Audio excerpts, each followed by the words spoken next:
Fala pessoal, tudo bem? Hoje nós estamos iniciando a nossa apostila 4 e na parte de Geografia 1 nós estamos no capítulo 16. E nós vamos começar a falar agora da ordem ambiental internacional e do desenvolvimento sustentável, tá? Quando a gente terminar essa aula, eu gostaria muito que você pudesse analisar a evolução da temática ambiental como importante ponto das relações internacionais, tá? Ou seja, entender a relevância do meio ambiente para o mundo como um todo, analisar a estruturação do conceito de desenvolvimento sustentável, ou seja, isso tem que ficar claro na sua mente, tá? E observar o papel dos tratados ambientais internacionais, tá? Gente, os impactos ambientais, eles sempre existiram no nosso planeta. No entanto, com o desenvolvimento da Revolução Industrial, isso passa a ser mais intenso. E isso ocorre a partir da segunda metade do século XVIII. Tá? Se a gente for analisar a evolução da destruição da Mata Atlântica brasileira, para ter um exemplo, hoje ela é reduzida a 10% da sua cobertura original. Tá? Alguns estudiosos afirmam que é menos, ou seja, que chega a ser a 7%. Para se aprofundar mais no tempo, é possível considerar que a Revolução Agrícola, há aproximadamente 10 mil anos, foi acompanhada do uso do fogo nas vegetações para liberar o espaço aos cultivos, gerando poluição atmosférica e desmatamento. Quando eu estou falando de Revolução Agrícola, eu estou falando da descoberta da agricultura. Quando o homem deixa de ser nômade e passa a ser sedentário. Ele passa a ser sedentário porque ele passa a desenvolver a sua própria produção. E ao desenvolver essa própria produção, ele tem que fazer uso de algumas técnicas para poder plantar. E uma delas foi o fogo. Tá? A questão é que a Revolução Industrial que aconteceu na Inglaterra tem sido uma fase enorme de ampliação da capacidade de produção das sociedades, que trouxe, consequentemente, o aumento expressivo dos impactos ambientais, como o uso cada vez maior de matérias-primas e fontes de energia e com a ampliação do consumo e, consequentemente, da produção dos resíduos. Ou seja, eu te falei da questão da colonização, que trouxe o desmatamento aqui para a Mata Atlântica. Falei para você da Revolução Agrícola, dando o exemplo aí do uso do fogo, mas nada se compara às transformações no espaço geográfico ocasionadas pela Revolução Industrial. Então, sempre eu quero que você relacione o desenvolvimento, ou seja, o aumento dos impactos ambientais com o surgimento da Revolução Industrial. Há uma relação direta entre isso. E aí, gente, nós temos uma escala dos problemas ambientais, tá? Nós temos vários problemas com várias escalas. Por exemplo, nós temos o acúmulo de lixo, que pode ser local, tá? Nós temos a formação de ilhas de calor, que também é algo mais local. A contaminação da água, que passa a ser também local, mas pode ir para uma escala regional. E nós temos o aquecimento global, a chuva ácida, a redução da camada de ozônio, que tem uma escala mundial. Então existem problemas ambientais que são específicos de uma localidade, mas existem vários outros problemas que atingem o nosso planeta como todo, tá? E isso está relacionado cada vez mais com o avanço da sociedade de consumo e a característica cada vez mais perecível dos produtos. As coisas são feitas para que se estraguem rapidamente, para que você possa consumir outras, tá? E quanto mais a gente consome, mais impactos ambientais nós originamos para o nosso planeta, uma vez que a nossa capacidade de extrair do meio ambiente é infinitamente maior do que a capacidade do meio ambiente de se recompor, tá? Não se esqueçam disso. Por conta, pessoal, da magnitude desses problemas e dos impactos ambientais que estão ocorrendo cada vez mais em escala mundial, surgiram movimentos ambientalistas. O que são movimentos ambientalistas? São movimentos, muitas vezes, com nenhum relacionamento à esfera governamental política, ou seja, são ONGs, organizações não governamentais, que se preocupam com a natureza, com o ambiente, e a sociedade se organiza no intuito de fazer algo para proteger o nosso meio ambiente, para proteger a nossa floresta, as nossas florestas.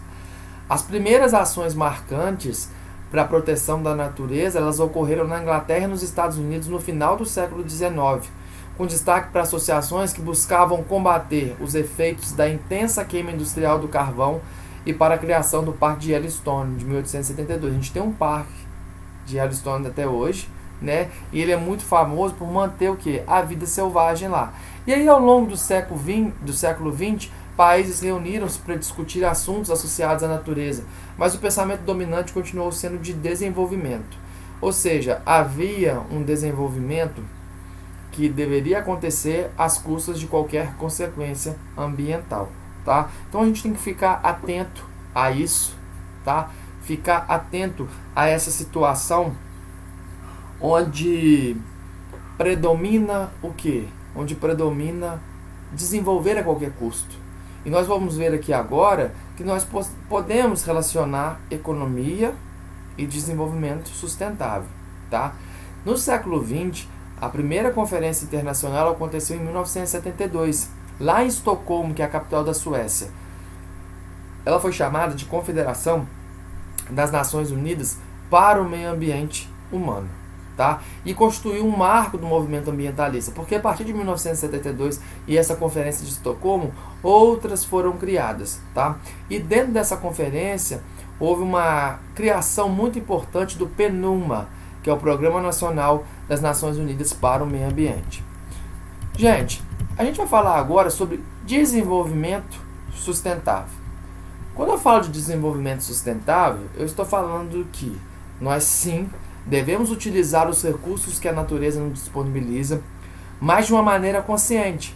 Porque da mesma forma que hoje eu necessito daquilo que a natureza disponibiliza, as gerações futuras também utilizarão, tá? As gerações futuras também vão depender da natureza, assim como nós dependemos hoje. Então é muito importante que quando a gente fala de desenvolvimento sustentável, a gente possa fazer essa relação aqui. Ou seja, a gente pode relacionar o social, o econômico e o ambiental. Aliás, a gente não pode, a gente deve associar, a gente não pode separar, tá? Só que existe o socioeconômico, o socioambiental e a ecoeficiência. Isso é muito importante. Para ser alcançado, gente, o desenvolvimento sustentável depende de planejamento e do reconhecimento de que os recursos naturais são finitos, ou seja, a água, o solo, os recursos minerais, tudo isso acaba, tá? Isso não é simplesmente brota do nada, tá? Esse conceito, ele representou uma nova forma de desenvolvimento econômico que dá maior ênfase ao tema do meio ambiente.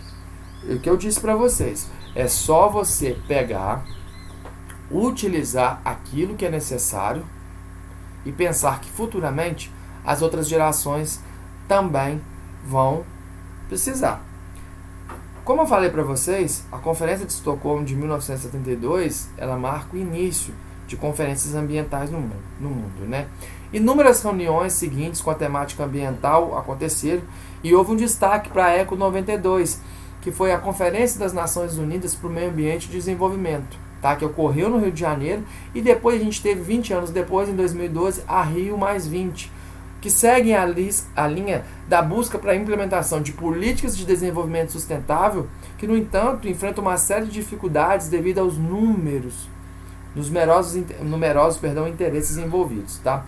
A ECO 92 ela foi importante porque 179 países fizeram parte dela, tá? Lá em 1992, e eles assinaram a Agenda 21, tá? Que é um plano de ações com metas para a melhoria das condições ambientais do planeta, tá? E eles também escreveram a Carta da Terra, explicando o quão é importante nós cuidarmos da natureza e do meio ambiente, tá? Como eu disse para vocês, em 2002 nós tivemos a Rio+20, novamente no Rio de Janeiro, tá? Que foi um processo no qual foi avaliado se as metas elaboradas pela ECO 92, muitas foram atingidas, né? E aí a gente vê que o resultado não foi esperado, devido aos impasses, principalmente entre os interesses dos países desenvolvidos e em desenvolvimento, quanto às dimensões de culpa da poluição. Na verdade, quanto mais desenvolvido um país, mais consumista ele é, maior a sua produção e mais ele produz, ok? E para finalizar com vocês, em 2015 foi realizada a Conferência das Nações Unidas sobre as Mudanças do Clima, a COP21, que que foi lá em Paris, na França, na qual foi assinado um novo acordo para fortalecer as respostas globais à ameaça da mudança do clima. Foi aprovado por 194 países. Os Estados Unidos aprovaram, mas em 2018, quando o presidente Donald Trump entra para ser o chefe de Estado maior do país, ele sai, tá? E o Acordo de Paris ratifica o compromisso de manter o aumento da temperatura média global em bem menos do que 2 graus Celsius acima dos níveis pré-industriais, entre outras medidas. Ok? Eu espero que você possa ter entendido muito bem essa aula, tá? Qualquer coisa, entre em contato comigo. Grande abraço.